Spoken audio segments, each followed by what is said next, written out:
Itu yang penting. Oke. Jadi yang pertama tadi kita jelas harus melakukan dengan kasih sayang. Jadi kalau ibu marah ke anak, boleh nggak sih? Boleh. Marah itu boleh. Bahkan saya bilang ada saat tertentu marah itu harus. Kalau yang dilakukan anak itu membahayakan ya Bu ya. Membahayakan itu kriterianya melanggar aturan agama ya, aturan hukum, aturan sosial, aturan kesehatan. Itu boleh marah, bahkan harus marah gitu. Tetapi tadi anak harus tahu Bu, kenapa dia dimarahi gitu. Nah, kemudian yang kedua nih Bu, mengedepankan kepentingan anak. Ibu-ibu, anak kita di setiap tahap perkembangan ya, tadi yang saya bilang 0 sampai 7 tahun, 7 sampai 14, 14 ke atas sampai 21 berarti ya. Nah, itu kepentingannya beda-beda, keperluannya beda-beda, kebutuhannya beda-beda. Nah, ibu harus tahu kebutuhan anak ibu apa. Jangan sampai anak butuhnya makan dikasih minum gitu. Jangan sampai butuhnya istirahat disuruh main. Nah, kayak gitu. Maka menjadi penting ibu harus mengenal, ibu harus tahu anak ibu gitu, Bu.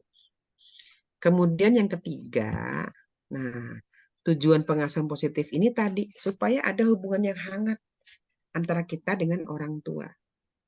Ibu-ibu sekalian, kalau ibu-ibu lihat pola pengasuhan di luar negeri ya Bu, di barat gitu ya. Nah, anak-anak di sana itu mandiri sekali. Jadi mereka bahkan begitu SMA itu sudah tinggal sendiri gitu ya, ngontrak sendiri dan sebagainya, kerja sendiri gitu. Nah, di budaya kita masih mengedepankan uh, keluarga batih ya Bu ya, keluarga inti. Jadi tadi bapak dan ibu dengan anak-anaknya, keluarga besar gitu. Nah, kalau di Indonesia, di kita pola budaya timur, pola pengasuhan yang positif itu kita tidak hanya sekedar duduk ngobrol gitu, tetapi ada ikatan emosional, ada keterikatan secara emosi antara orang tua dengan anak. Jadi misalnya tadi anak pulang sekolah gitu ya Bu ya, ibu bisa tuh lihat matanya gitu ya, tatap matanya, tanya gitu. Gimana nak hari ini gitu. Jangan nanya belajar apa hari ini, jangan Bu. Tapi tanyakan pertanyaan atau kalimat yang umum gitu. Gimana nak hari ini gitu. Nah, kalau dia cerita, dengarkan gitu ya. Jangan disambi, Bu. Jangan sambil dengerin aja gitu. Tapi kalau dia belum mau cerita, nggak apa-apa. Ya sudah, kita rangkul aja, kita sentuh aja. Nah, baru tadi kita penuhi kebutuhan fisiknya, Bu. Ya nak, kalau misal jam makan siang, ayo nak makan siang. Ayo nak, jamnya istirahat, istirahat. Jamnya sholat, diingatkan sholat. Nah gitu, Bu. Ya kan? Itu tuh. Oke. Oh, kok yang ini? Sekarang kita ke ini. Nah, tujuannya, Bu. Tujuannya itu, oke. Pengasuhan positif ini tujuannya apa sih? Nah, pertama ada kualitas tadi. Kalau ibu dari sekarang ya bisa berinteraksi dengan anak secara baik, maka tadi anak selamanya Bu sampai dia besar gitu ya akan ingat terus, terkenang terus bahwa oh mamah aku, oh ibu aku itu orang yang selalu ada buat aku. Oh, ibu aku tuh orang yang sayang banget sama aku gitu. Jadi ada interaksi yang berkualitas dengan anak. Walaupun tadi anak di kondisi dia sudah dewasa gitu ya. Atau tadi ketika anak merasa dia sedang punya masalah pada saat dia nanti di fase misalnya SMP atau SMA gitu. Dia ingat tuh, oh enggak kok ada ada ada Umi di rumah gitu, ada ibu di rumah gitu. Jadi dia ngerasa tenang gitu.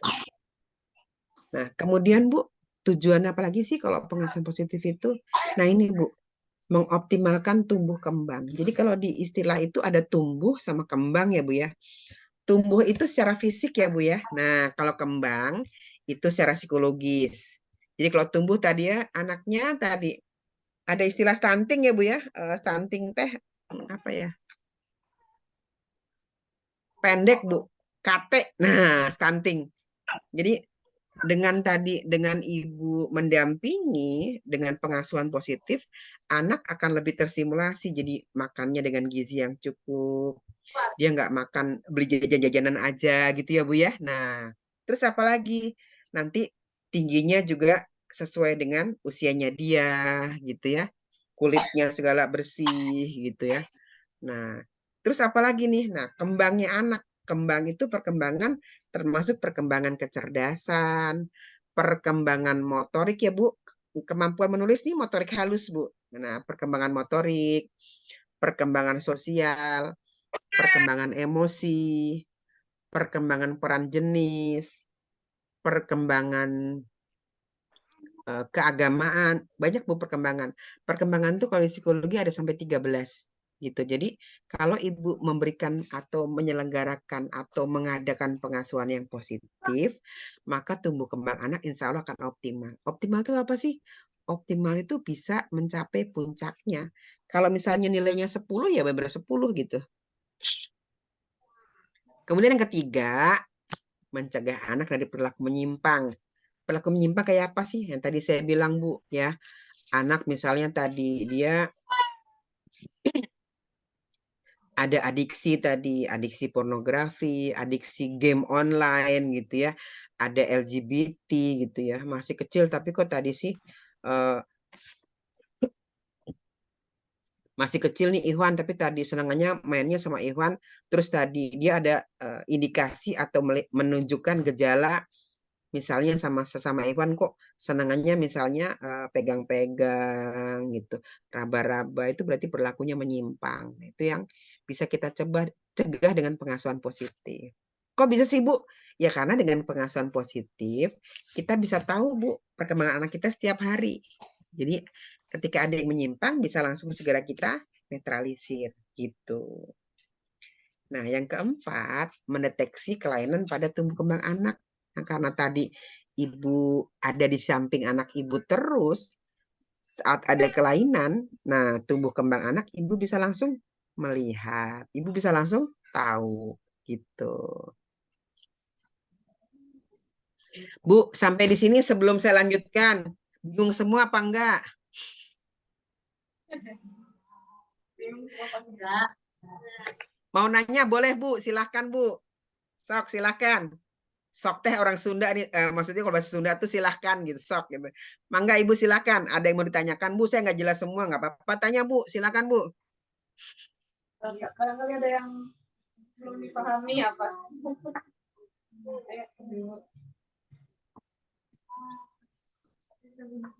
Bingung semua? Lanjut kayaknya Bu, lanjut dulu. Wah, keren. Keren ya, Masya Allah. Keren ya Bu ya, Masya Allah. Senang saya kalau lanjut, oke. Padahal jamnya sama Pak Yusuf janji, saya selesai jam 4 loh Bu di sini. Ibu berarti jam 5 ya, ya kan? Harus sudah selesai nih Bu. Saya lanjut dikit lagi ya Bu ya. Nah, jadi Bu, hal penting yang perlu Ibu perhatikan untuk pengasuhan itu apa? Yang pertama usia anak. Ya, anak yang di bawah umur tadi 7 tahun, itu kemampuan berpikirnya masih sangat sederhana ya Bu ya. Cara berpikirnya sederhana, bahasanya sederhana gitu. Nah, itu mesti Ibu perhatikan. Artinya kalau memberitahu anak, memberi nasihat anak, mau mengarahkan anak di usia di bawah 7 tahun, harus pakai bahasa yang sederhana dan berikan contoh, Bu. Nah, menariknya apa, Bu? Anak kita itu ya, itu perlu pengulangan. Makanya Rasulullah SAW kan keren ya, Bu ya. Ngulang minimal 3 kali ya, Bu ya. Itu penting, Bu. Kenapa? Karena anak kadang-kadang ya tadi belum belum nyambung, belum connect, belum fokus, Bu. Tetapi tadi pengulangan itu harus dengan nada yang netral ya Bu ya, bukan nadanya marah gitu, jangan ya Bu ya. Nah, jadi perhatikan usia anak nih Bu. Yang kedua, jenis kelamin Bu. Anak laki sama anak perempuan beda. Bedanya di mana sih Bu? Nah, anak laki-laki itu kebanyakan mereka harus melakukan, harus dicoba. Jadi gaya belajar anak laki-laki biasanya visual sama kinestetik, Bu. Nah, jadi kalau anak laki-laki diajak ngomong itu ibu harus di depan anaknya. Nah, Terus tadi kalau perlu disentuh ya Bu ya, dipanggilnya dengan disentuh nak gitu sambil dipegang pundaknya atau disentuh tangannya gitu ya kan. Kalau perempuan lebih banyak gaya belajarnya auditif dan kinestetik. Jadi kalau anak perempuan justru dipanggil nggak masalah, nggak perlu tadi di depan ibu gitu. Nah, jadi jenis kelamin juga mempengaruhi. Yang kedua, anak laki-laki itu biasanya hanya mampu ya, biasanya Bu, hanya mampu untuk diminta mengerjakan satu tugas yang fokus saja. Tapi kalau anak perempuan enggak, Bu. Anak perempuan tuh banyak. Karena perempuan itu kita ini berpikirnya divergen. Divergen tuh menyebar. Misalnya Ibu nih, sambil tadi dengerin tadi nih kita parenting ini sambil dengerin parenting tadi Ibu masih mikir nanti teh kalau pulang ke rumah misalnya itu belanja mampir beli apa ya? Misal kayak gitu ya kan? Sambil mikir nanti teh kalau ini apa ya gitu. Jadi kita berpikirnya masih bisa menyebar kalau perempuan. Tapi kalau laki-laki enggak. Jadi anak laki-laki juga begitu, Bu. Harus fokus kepada satu hal dulu yang fokus. Nah, kemudian yang ketiga apa? Nah, karakter atau kepribadian anak.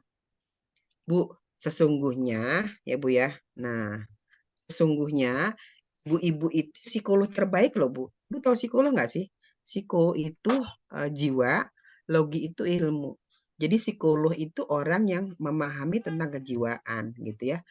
Nah, psikolog itu bekerja atau dia melakukan pemeriksaan dengan observasi, interview, dan psikotes. Nah, ibu-ibu kan observasi juga jalan kan ke anaknya tiap hari ngeliat anaknya, ya kan? Terus interview wawancara. Nah, udah kenyang belum? Nah, kalau udah kenyang ya udah gitu. Kalau belum kenyang ya udah nanti Bunda ambilkan lagi makanannya. Itu kan interview ya. Jadi ibu-ibu itu adalah psikolog terbaik. Maka karakter anak pasti ibu-ibu tahu ya. Oh, kalau anakku lagi begini nih pasti dia lagi bete nih. Oh, kalau lagi begini pasti lagi senang nih. Nah, itu karakter anak ya, Bu ya. Anak yang ada yang moody ya, Bu ya. Moodnya berubah gitu. Ada anak yang suka gampang tadi cari perhatian. Nah, itu pasti ibu paling tahu tuh. Jadi ketika ibu memberikan pengasuhan, maka harus tahu karakter anak. Kalau dia lagi moody ya jangan dulu gitu ya. Nah, kita tahan dulu gitu. Kemudian yang keempat adalah situasi pengasuhan. Jadi kalau ibu memberikan nasihat, memberikan saran, mau mengajak anak ibu untuk memahami sesuatu hal, kalau situasinya sedang negatif buat dia lagi kesel, dia lagi marah, itu nggak bakal efektif Bu, gitu, nggak bakal dia bisa terima. Jadi kita harus perhatikan situasinya. Situasinya harus tenang, dia lagi nyaman gitu ya Bu ya, netral. Baru tadi kita ajak dia untuk melakukan sesuatu. Nah, ini banyak sih Bu ya. Jadi pengasuhan positif itu ada beberapa hal, ada berapa belas. Hari ini saya mau ngambil satu ini dulu nih. Jadi yang pertama gimana sih salah satu contohnya Bu pengasuhan positif? Yang pertama contohnya adalah ibu harus mengistimewakan ya anak-anak kita. Bukan dibandingkan. Misalnya anak pertama nih udah begini-begini. Terus kita suka anak yang kedua.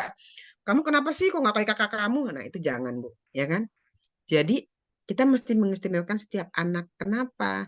Karena memang Allah itu kan menciptakan kita ini pasti ada plusnya, tapi juga pasti ada minusnya gitu. Nah, ibu, kita harus melihat bahwa anak kita ini punya kelebihan.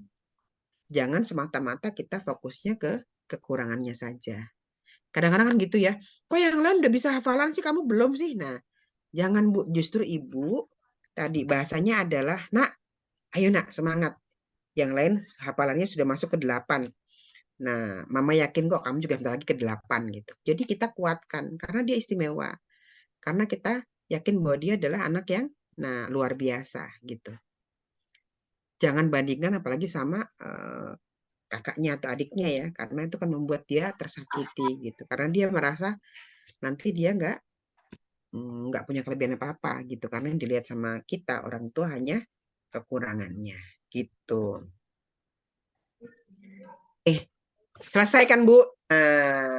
Jam 4:15 di sini. Sana pas jam 5:15. Oke, saya belum asar Bu. Jadi kalau Ibu ada yang mau ditanyakan, ada waktu 15 menit ya. Ustazah, nah tadi ada istrinya Ustadz Yusuf ya, Ustazah. Nah, kalau ada yang mau tanyakan maksimal 15 menit. Ya, saya kembalikan, silakan. Oke, sebentar. Ini udah datang lagi Ustadz nih. Pertanyaan katanya 15 menit. 15 menit, tiga orang ya Bu ya? 5 menit, 5 menit. 5 menit, 5 menit. Terserah. Pak, pertanyaannya ada yang mau nanya nggak? Orang tadi orang ibu-ibunya kayaknya serius-serius, tapi saya nggak tahu. Ada yang mau ditanyakan nggak? Silakan, ayo. Mumpung ini psikolog ini ada yang Nah, ini. itu Mama Fadel kata. Mau Fadel silakan. Sana aja Kedengeran langsung. nggak suaranya ya? Kedengaran nggak Bu ya? Coba lihat Bu. Kedengaran? Aman. Coba. Aman. Coba. Ya, kalau saya mau tanya ini, saya kan punya 3 anak, Mm-mm. 3 orang anak, tapi ada salah satu anak saya yang bukan istilahnya sih bukan berbeda ya dari kakak atau adiknya. Ada anak saya yang kedua, dia bukan karena dari kami, mungkin karena dari lingkungan juga yang berbedanya, karena memang dia lain dari warna kulit dengan kakaknya dan adiknya itu kan berbeda. Jadi dikata-katai orang gitu kan, sampai pernah dia malas keluar saking selalu dibilangin ini lain anaknya mamanya, mungkin orang kakak sama adiknya putih gitu kan, dia ya hitam gitu terus kan. Jadi dia kayak seolah-olah, jadi akhirnya dia membenci atau gimana, saya juga nggak tahu. Sama adiknya agak kurang merangkul adiknya gitu.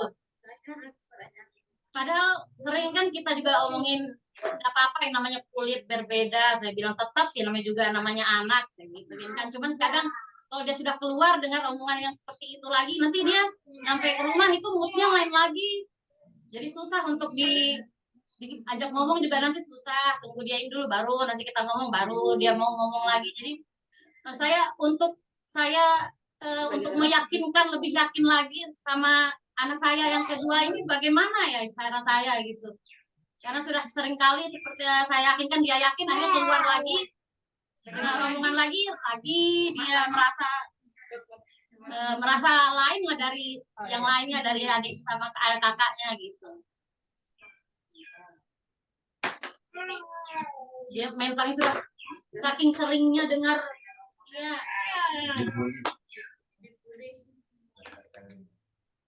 Gitu aja Bu Retno, silakan langsung dijawab. Bu, itu anaknya laki perempuan ya Bu? Usianya berapa Bu? Perempuan, sekarang 11 tahun. Nice. Iya, bulan ini 11 tahun. Oke, anak keberapa itu Bu? Anak kedua. Dari? 3 bersaudara? Ya? Dari 3 bersaudara? Saudara. Jadi itu biasa sekali ya Bu terjadi. Yang pertama tadi, karena secara fisik kita kan tidak bisa memilih ya Bu ya. Jadi Ibu nggak usah cemas gitu ya. Tapi yang terpenting adalah, nah, pertama Bu harus kasih tahu anak faktanya. Ya, Ibu ada akte lahir kan? Nah, kasih tahu anaknya. Ini loh aktenya, kamu tuh anak kandung dari ibu sama bapak. Itu yang pertama. Tapi tadi ibu harus diskusinya dengan kondisi serius ya Bu ya. Karena dia 11 tahun tuh, anak 11 tahun sudah mulai bisa berpikir abstrak ya Bu ya. Dia sudah mulai paham gitu. Jadi ayo Kak, tanamkan di diri Kakak bahwa memang secara fisik itu ada yang namanya gen resesif ya Bu ya. Saya mengalami itu juga Bu. Jadi bapak saya tuh kulitnya sawo matang gelap gitu ya. Ibu saya tuh putih. Ibu saya rambutnya ikal, bapak saya tuh lurus gitu. Nah, jadi kakak saya itu tinggi tapi kulitnya tadi sawo matang gitu. Adik saya tinggi tapi kulitnya putih. Saya Bu, saya pendek dan kulitnya hitam. Jadi ketika saya SMP dan SMA itu nggak ada yang percaya kalau saya anak adiknya kakak saya Bu. Kakak saya ganteng tinggi gitu. Jadi kalau dibilang nggak mungkin lah tetangga kali gitu. Itu semuanya Bu gitu. Tapi tadi karena ketika SD, SMP saya mengalami hal yang sama, saya ketawa doang. Karena saya yakin kenapa? Ya tadi akte lahirnya saya anak kandung kok gitu kan. Itu pertama, anak kandung gitu Bu ya. Nah, jadi ajak anak pergi berdua, Bu. Ibu pergi sama anak ibu, kasih tahu tadi. Nanti gantian ayahnya juga pergi berdua gitu. Ingatkan bahwa tadi dia anak yang spesial gitu ya.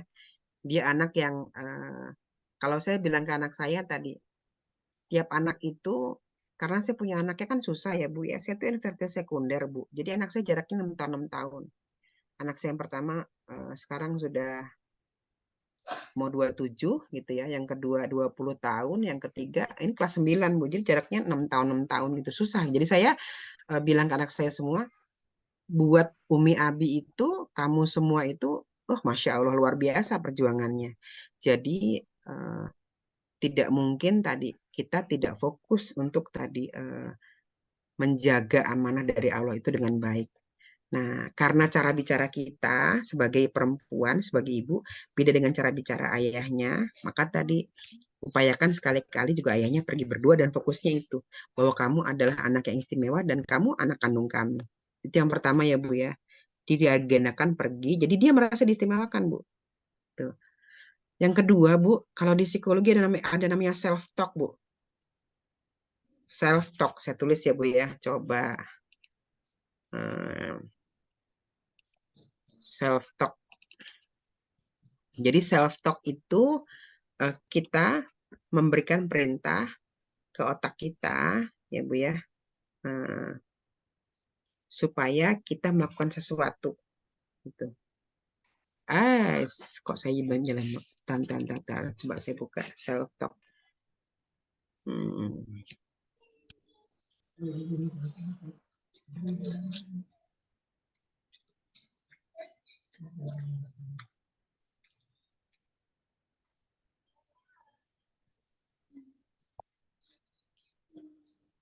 Oke, kita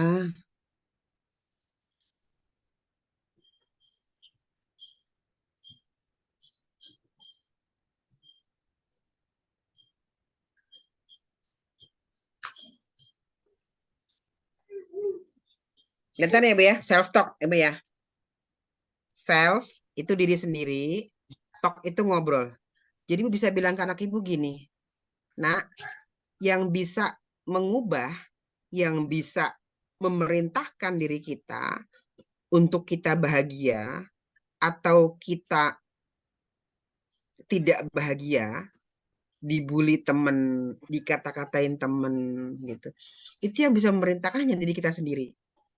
Maksudnya gini, kalau orang lain menghujat ABCD, tapi kamu tetap merasa itu hal yang biasa, maka kamu gak akan terluka. Nah sebaliknya, kalau misalnya tadi buat orang lain itu hal sederhana, tapi buat kamu itu bikin bahagia, maka kamu akan merasa bahagia. Nah self-talk itu memberikan perintah ke diri kamu, ya. Self itu ngobrol, self itu omongan ya Bu ya. Sorry, talk itu ngobrol, talk itu omongan, self itu diri sendiri. Jadi minta anak ibu untuk memberi perintah, untuk ngomong ke diri sendiri. Misalnya begini, ada orang ngomong ABCD. Ayo Kak, kakak buat self talk untuk diri kakak. Misalnya gini, apapun yang dikatakan orang, aku dengarkan, tapi tidak aku simpan. Orang bicara ABCD tentang aku tidak peduli. Gitu. Orang sebut aku ABCD, aku hanya dengarkan, tetapi tidak akan aku perhatikan. Nah, ini Bu, sepertinya sederhana ya Bu, self-talk. Tetapi saya punya klien yang dia sudah didiagnosis penyakit jiwa ya Bu ya, sakit jiwa, schizofren itu sakit jiwa ya Bu ya. Itu dia sudah ke psikiater dan minum obat, kemudian datang ke saya minta ini, ayo Mbak, ayo Teh, coba lakukan self-talk. Jadi setiap kali dia down, saya bilang, ayo kamu bikin self-talk. Misalnya tadi, oke, yang bisa sembuh itu hanya tadi, yang bisa menyembuhkan itu hanya Allah dengan tadi, aku fokus ke diri aku gitu. Jadi kalau aku yakin bahwa aku bisa sembuh, maka aku akan sembuh. Maka dia nggak peduli dengan yang lain Bu. kecuali tadi dia berobat dan tadi dia yakin bahwa obat itu akan membantu dia buat sembuh dengan izin Allah. Nah, kayak gitu. Kalau dia berulang melakukan self talk ini, ya, self talk tuh pokoknya ngomong apa aja, Bu, yang penting dia netral gitu. Yang penting dia positif gitu. Boleh apa aja. Jadi misalnya saya lagi cemas nih, Bu ya. Nah, misalnya saya lagi cemas. Terus saya jalan nih. Saya bilang gini, oke Retno, sambil jalan, sambil aku ngerasa pelan-pelan cemasku berkurang gitu. Oke nih, saya mau minum. Oke Retno, sambil pelan-pelan kamu mau ngambil air, sambil cemas kamu berkurang gitu. Jadi ucapan, kata-kata yang kita perintahkan ke diri kita supaya tadi kita menjadi lebih netral, bahkan akhirnya positif. Nah, anak ibu bisa ibu ajarin itu. Kalau anak ibu kesulitan, nanti anak ibu atau ibu boleh WhatsApp saya langsung gitu. Jadi self talk ini bikin pagar, Bu. Dia memagari diri kita, memagari tadi orang yang mengucapkannya supaya konsep dirinya dia lebih netral. Konsep dirinya dia lebih positif gitu. Nah, menurut Ibu bisa dicoba nggak ini? Insya Allah. Kalau kemarin sih abahnya kan dia manggilnya abahnya coba dengan cara dia ditanya apa yang dimau gitu, apa ada barang yang dipengen gitu, terus dia bilang iya lagi pengen begini, oke mau nggak dikabulin misal seperti itu kan, mau. Nah tapi caranya dengan kamu harus menganggap kalau misalnya apa yang dikatakan orang itu semua nggak benar, adikmu ini nggak pernah kami beda-bedakan sama kamu atau kakakmu juga nggak pernah dibeda-bedakan. Jadi sekarang ininya syaratnya kalau mau barang ini, jadi setiap bicara dengan adik atau kakak harus dengan bicara yang baik, dipanggil harus menjawab dengan yang baik. Terus kalau adik mau peluk, kalau apa itu harus mau juga dipeluk sama adik. Nah, belakangan ini sudah mulai meskipun dengan wajah yang datar dia dipeluk sama adiknya, tapi alhamdulillah sekarang dia mau dipeluk sama adiknya. Meskipun kadang-kadang dia cuma begini aja, kayak gitu kan. Ya, tapi adiknya alhamdulillah adiknya tuh cuma bisa meluk kakaknya itu sudah senang sekali sekarang. Jadi benar nggak caranya dengan dengan seperti mengiming-imingi yang menjanjikan sesuatu seperti itu? Kalau di anak umur tadi ya Bu, di umur tadi 0 sampai 7 tahun, hadiah itu sangat efektif, Bu. Tapi tadi semakin besar akan semakin beresiko. Kenapa? Karena ada uang yang harus kita keluarkan ya, Bu ya. Nah, nanti kalau dia minta iPod, Bu, minta iPhone ya 21 juta, Ibu kebayang nggak? Mules, ya kan? Jadi tadi kalau saran saya, kalau itu efektif oke, tapi terus Ibu bisa bilang, "Nak, ini tadi misalnya Umi sama Abah tadi karena sayang sama kamu menjanjikan ini ke kamu dengan harapan kamu tidak terpengaruh dengan yang lain gitu ya. Nah, tapi tadi Ibu coba tambahkan yang saya ajarkan ini. Jadi nanti ke depannya dia nggak perlu dengan hadiah lagi karena kalau pakai barang ya tadi ya. Kalau saya Bu selalu bilang ke orang tua kalau kita pakai barang pada akhirnya anak menghargai nilainya barang gitu. Tapi kalau kita bentuk tadi konsep dirinya dia, nah insya Allah tadi itu nggak akan kepengaruh oleh situasi apapun gitu. Kalau dia sudah kuat ya terbentuknya bahwa nggak penting orang mau ngomong apa gitu. Kemarin klien saya nangis gak karu-karuan ya Bu ya. Sudah 40 tahun gitu. Saya bilang gitu, coba Bu, coba bayangin deh. Bayangkan diri Ibu sedang senyum, terus Ibu bilang, apapun yang dikatakan orang, saya hanya dengar tapi tidak saya simpan. Ibu ucapkan itu berulang-ulang. Jadi sambil di jalan ke dapur, sambil dia jalan ke kursinya dia, sambil dia bilang, aku kayaknya ngucapin itu sekitar 40 kali, Bu. Nggak apa-apa, it's okay. Kan ngomong gitu doang nggak bayar, gitu kan. Sekarang gimana? Iya, sekarang aku lebih lega. Karena tadi self-talk ini kayak kita download program, Bu. Ibu download program di handphone, ya kan. Misalnya Ibu mau download BPJS. Maka ketika installnya itu sempurna, maka Ibu bisa Ibu pakai BPJS itu dengan baik. Nah, sama ketika Ibu self-talk ini berulang-ulang, terus-menerus, aman, Bu. Artinya Ibu nggak perlu apa-apa lagi, sudah. Itu akan langsung nyala, gitu. Itu akan langsung bikin tadi benteng buat kita bilangnya kan konsep diri ya Bu ya, bahwa kita nih ya tadi kita nih Muslim gitu, nggak ada yang lebih hebat kecuali tadi kita yang paling bertakwa kan gitu, yang paling baik dengan tadi keluarganya gitu. Jadi nggak ada yang lebih hebat dari itu. Artinya ketika orang mengatakan ABCD segala macam itu nggak penting. Nah gitu Bu. Kecuali tadi hal-hal yang kita garis bawahi gitu. Itu Bu ya. Jadi boleh gitu kalau efektif hadiahnya. Cuman tadi ingat-ingat kalau nanti mintanya iPhone 21 juta apa 26 juta, aduh mules Bu.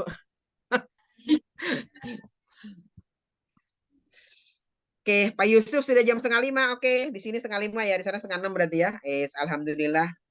Eh, saya kembalikan Pak Yusuf ya. Banyak maaf dari saya kalau dalam penyampaian ada yang tadi kurang berkenan. Nomor saya di Pak Yusuf. Mangga kalau ibu-ibu masih ada yang mau ditanyakan atau dicurhat silahkan. Tapi setelah ini gitu. Saya kembalikan Pak Yusuf ya. Silahkan Pak Yusuf.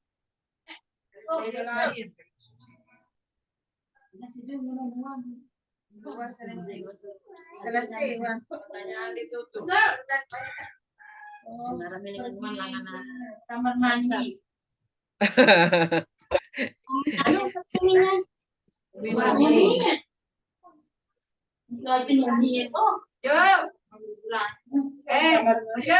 Udah selesai kan?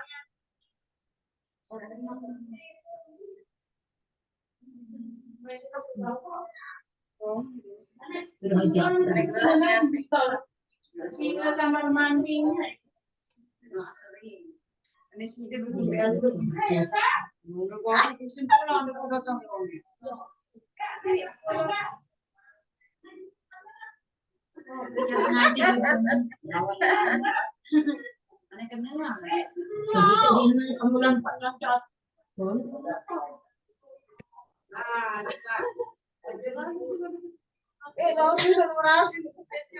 Oh iya, ditutup dulu baru enam.